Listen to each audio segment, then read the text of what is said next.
Welcome back, Daybreakers. We hope you had a good winter break and feel recharged for the new semester. I know I am. We have a lot to catch up on, with the new year in full swing, record-breaking snowfall, and other exciting Pittsburgh news. So wake up and smell the coffee, Pittsburgh. The first episode of the spring semester starts right now.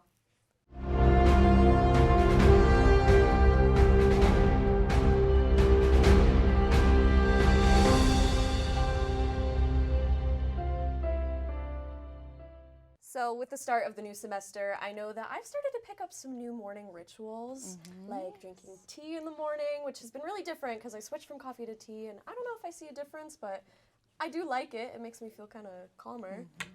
Do you guys have any new morning rituals for the new year?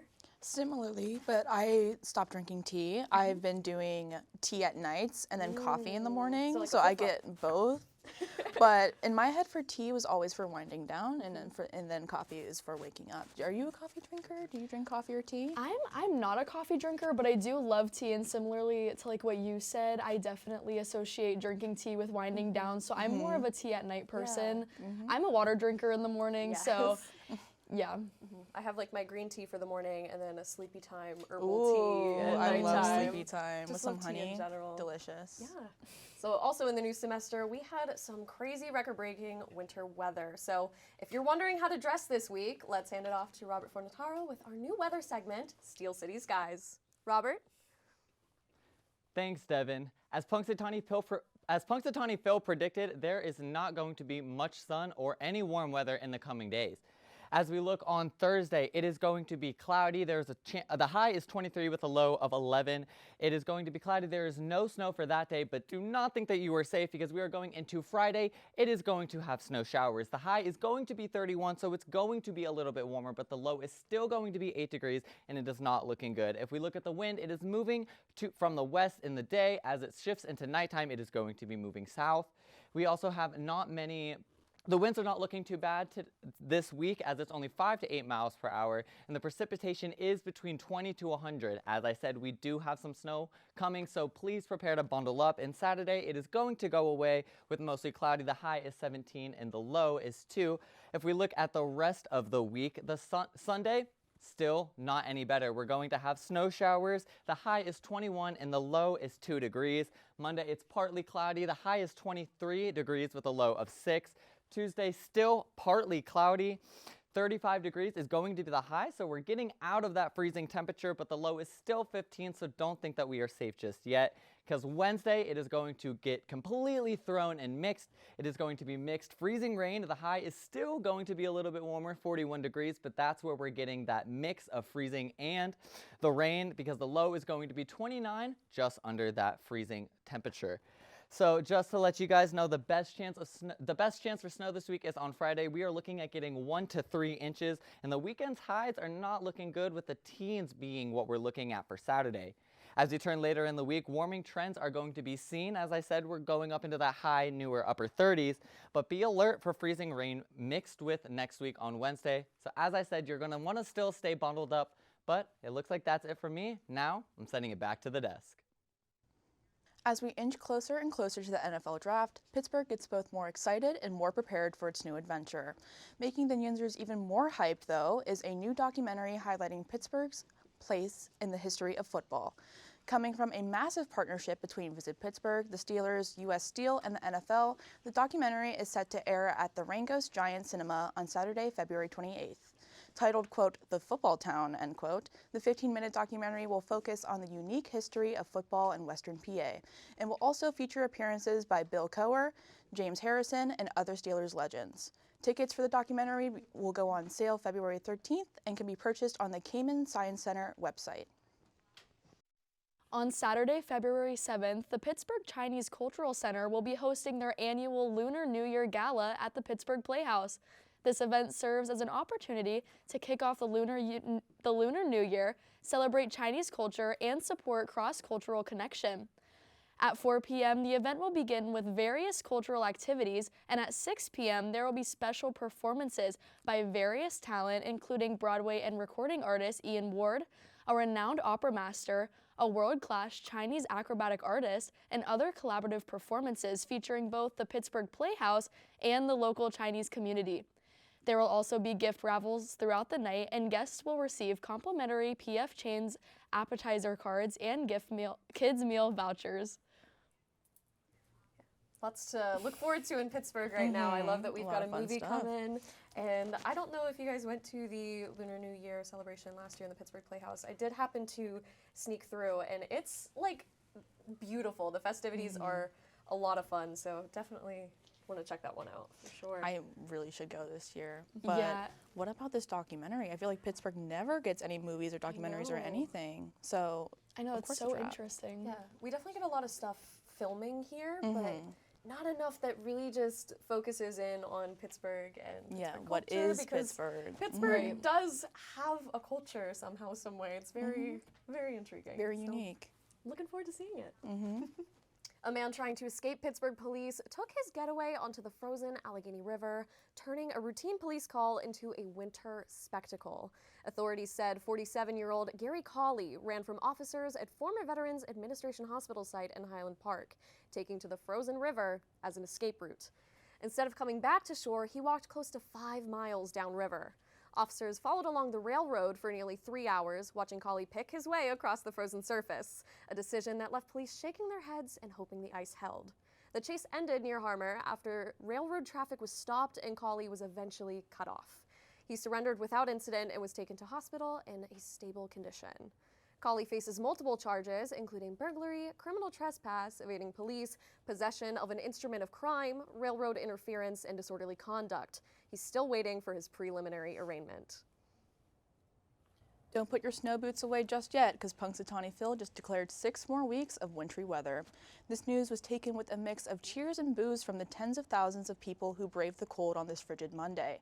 Usually guests have an opportunity to take a picture with the cuddly creature, but this year the announcer said it was just too chilly. But don't fret, people still got their photo op with Punxsutawney Phil.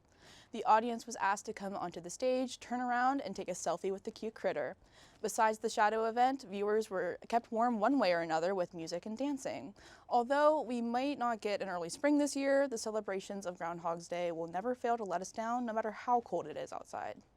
6 more weeks of winter. Of snow. Of snow and frozen rivers that people can escape across. apparently. Yeah, it's like Truly Elsa. in Pittsburgh fashion, I feel. I read a lot about the guy whose escape route was on the Allegheny River. It was so interesting to me. Kind of really silly. I think it's a little funny. yeah. It came up on my TikTok before I decided to talk about it. And yeah, just very Pittsburgh. I read that he was trying to steal metal from something. Yeah, like he they was like had found in a panel somewhere. A panel box outside, yeah. And he was trying to steal metal for it. It's like, I'm What not an interesting crime, yeah, I will say. metal stealing. Yes. Amazing. Well, speaking of Pittsburgh fashion, a Lego fan's imagination is on brick display and could possibly be on shelves worldwide.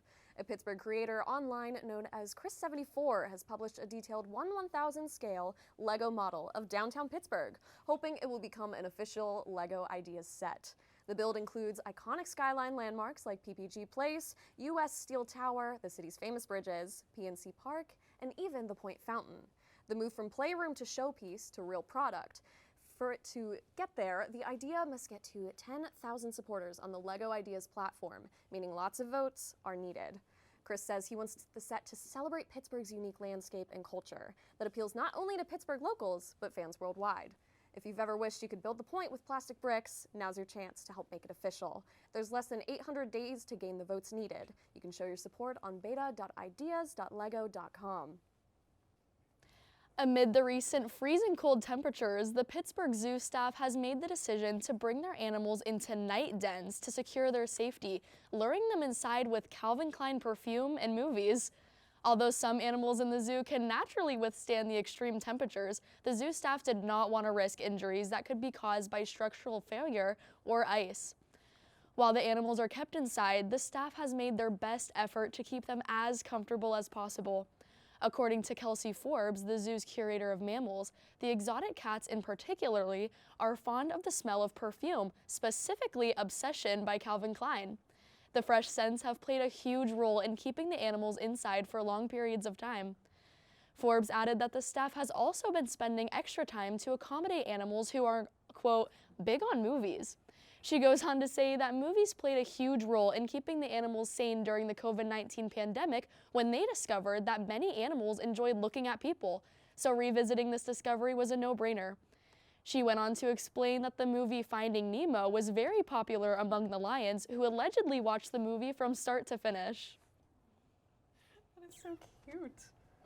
What do you mean they like Calvin Klein perfume? You would think they would use like catnip or like something along like an herbal, because you know how like repelling bugs and stuff like that, you would think it would be more of an herbal thing, but a perfume that is alcohol, Yeah. let alone Calvin Right. Klein. I know, when I read it, I mean, I couldn't even believe Yeah. that this was true. Like, I wonder if lions have some sort of like heightened smell, like sensory type thing that just makes them really enjoy the smell of perfume. The movies made complete sense to me, though. I mean, my cat loves to watch TV, and I feel like that's probably similar for most animals. Yeah, and I thought it was really sweet that like during the pandemic they would play movies so that the animals could see human interaction while they weren't out on display for people at the zoo. So So sweet. Yeah, so we are going to go for a short break. Coming up is Sideline Slice with first-time reporter Angelo Sposito. Don't go away.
I'm Angelo Sposito reporting on this week's Sideline Slice.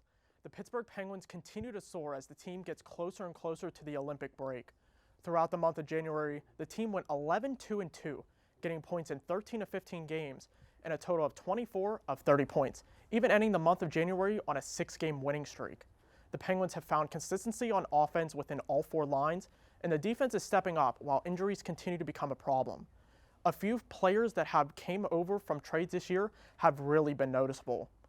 Igor Chinakhov, who came over to the Penguins via trade from the Columbus Blue Jackets back on December 29th, is showing why sometimes a fresh start is needed.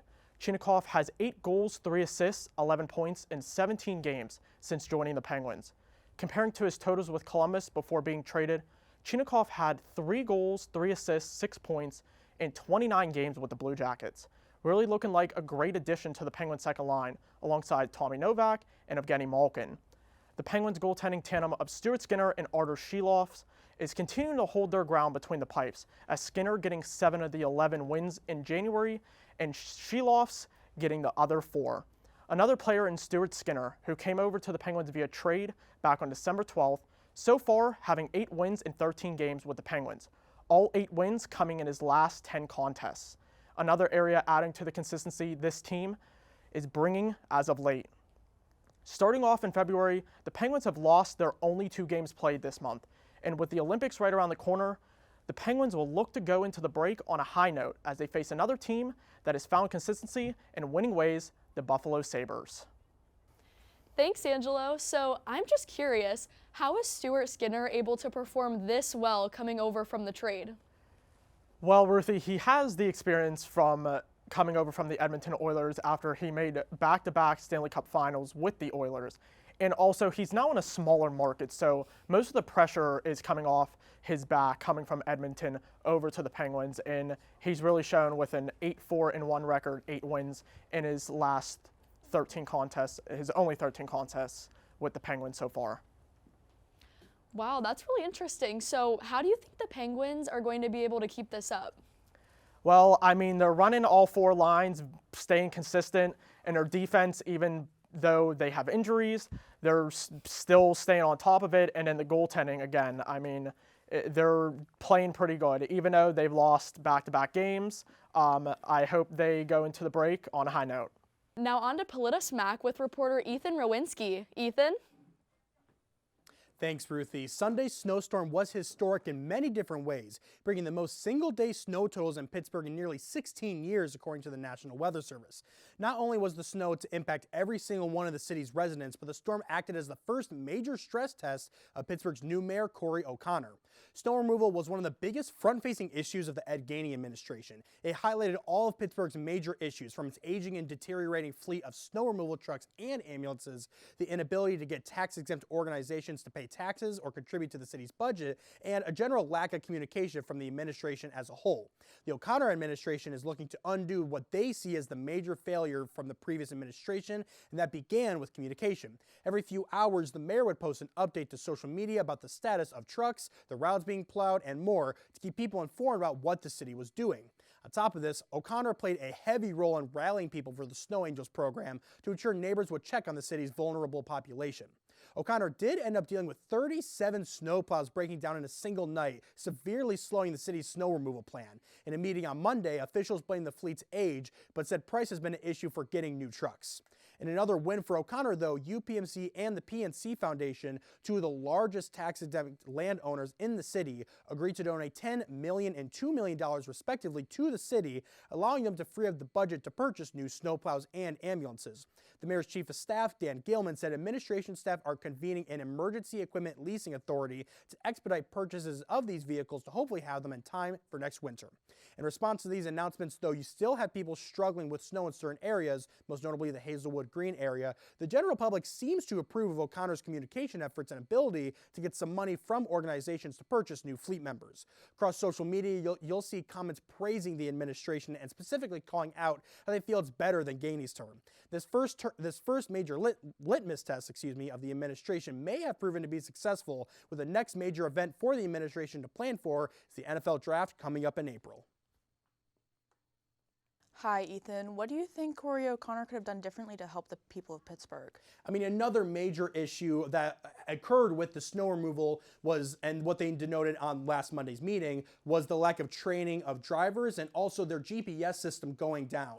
Many of these drivers weren't used to navigating Pittsburgh's widely known tight alleyways that make it hard to navigate these huge trucks. So that led to some of these breakdowns, along with their GPS system going down, leading to some drivers relying on paper maps in order to get around. So another facet they're going to be focusing on, along with getting new fleet, is just training their drivers better. In order to, if there is another major snowstorm, getting less vehicles broken down and the vehicles they still have cleared efficiently. Too indecisive to pick a movie? Well, then the Kameen Science Center has got you covered. The Rangos Giant Cinema, a state-of-the-art 4-story theater located inside the Science Center, will be holding their first, quote, blind date with a movie event this weekend. The Rangos team believes that they have selected a fantastic movie they think everyone will enjoy and that you won't want to miss it. They've left a couple of hints on their website as to what this film could be. These hints include that it is an early aughts dramedy, is rated R, and features an iconic comedian. The mystery film will be presented this Saturday, February 7th at 7 p.m. Tickets can be purchased on the Science Center's website for $12 per person for all ages. Members of the Kameen Science Center can get slightly discounted tickets at $10 per person. The doors to the theater will open an hour before showtime, and guests are encouraged to come in early and take photos at their new Robot Hall of Fame exhibit, purchase concessions, and settle into the perfect seat of their choice. The movie will begin promptly at the time listed. If you're looking for something fun and relaxing to do this weekend, try rolling the dice at the Rangos Giant Cinema and enjoy an immersive and high-definition movie experience. What a creative idea. So with all of these hints that you were given, do you have any idea what the movie could possibly be, or do we just have to wait to find out? Well, I have a couple of ideas. Early aughts dramedy, iconic comedian. If it's something within the 2000s, if it's a dramedy, I'm imagining it. My front running guess is Punch Drunk Love with Adam Okay. Sandler. I feel like I don't know much about the movie. I have not seen it, but I know it is not necessarily totally comedic. It's just that Adam Sandler is him. So I feel like dramedy, that could be it. But it also could be, if it's leaning less into the drama and more into the comedy, it could be something like Steve Carell in like The 40-Year-Old Virgin, or like Super Troopers, something like that.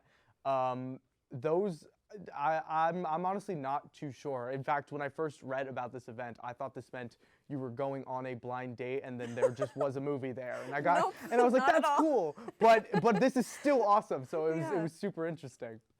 Well, hey, great guesses, and we might just have to wait and figure out what the surprise is. Thanks, Will. Next up is Daybreak Hotline. Stay tuned.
Ring, ring, ring. It's time for Daybreak Hotline. For today's Daybreak Hotline, we have some questions on how to set up yourself up for a successful semester. We'll be answering some questions from viewers at home, so let's get started. So our first question is, how do you get organized for the upcoming semester?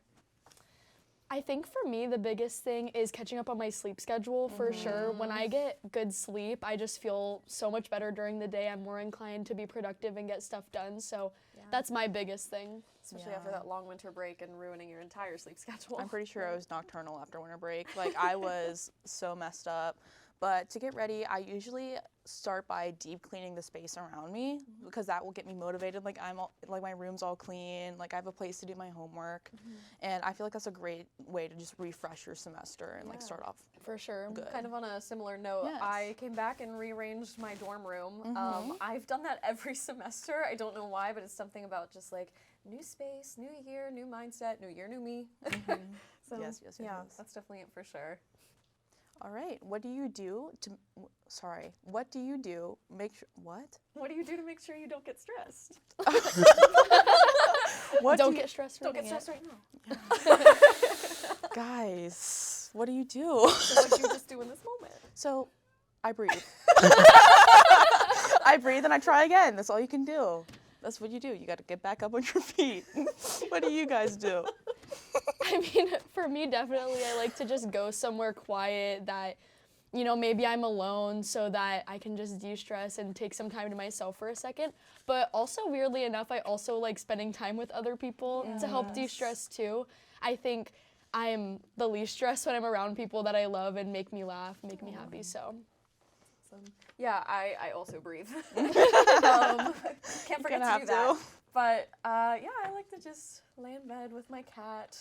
Unfortunately, doom scrolling has become like a big part of my distressing habits, and sometimes it makes it worse. So maybe I need a new hobby. But Yeah, one thing I started doing was journaling. I tried journaling so many times, but one that I really started to enjoy was like a movie journal. yeah. So like I would take movies that stuck out for me, and then I would write a little journal entry on Are that. you on Letterboxd? Yes. I love Letterboxd. It's one of my favorite things. I already have like 50 movies logged for the year. Like For anyone who doesn't know, Letterboxd is this little app where you can go and rate movies and log your movies. It's yeah, you should get like a it. journal. Another good de-stressor. Tying it back to the stress question. Yes. No, that's really interesting, Ava. So the next question is, where can I go if I need help with classes? Okay, are you Ruthie? What's the answer? You can go to the Student Advising Center. Go see Angelo. You go see Nardero. Angelo. Maybe sign up for some tutoring lessons. We have a lot of really great tutors on campus, so make sure to check them out. Yeah. Also ask your friends. Your friends might know more than you think they do. Yes. That's true. Especially if you have upperclassmen friends that have taken the class before, because I know that's a lot more comfortable than going to see someone Yeah. you don't really know. And go to the library. Yeah. Why do we True. sleep on the library? There's so much. Read some books while you're there. Another way to de-stress. Yeah, read some books. All right, so for the last question we have is, how do I avoid procrastination? You don't. I don't. You face it head on.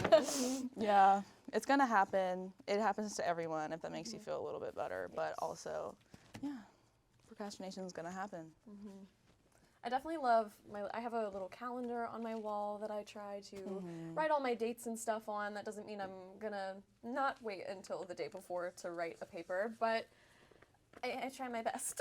So I think to that point, making like a schedule of your day could be a good help too, and like making sure you're taking designated time that you're planning on taking out of your day to work on things helps a lot with I procrastination. have also. a note in my notes app that's just titled "How to Graduate," and I stand by that. Yes. Like little check marks and Right. everything. We love the notes app. Amazing. Well, that brings an end to our first episode of Daybreak for the spring semester. If you wanted to see more, you can watch our episodes on our YouTube channel, UVIEW Television, or follow our Instagram at Daybreak PPU. Well, from all of us here at Daybreak, we hope that you are excited and ready to take on the spring semester. I'm Devin. I'm Ava. And I'm Ruthie.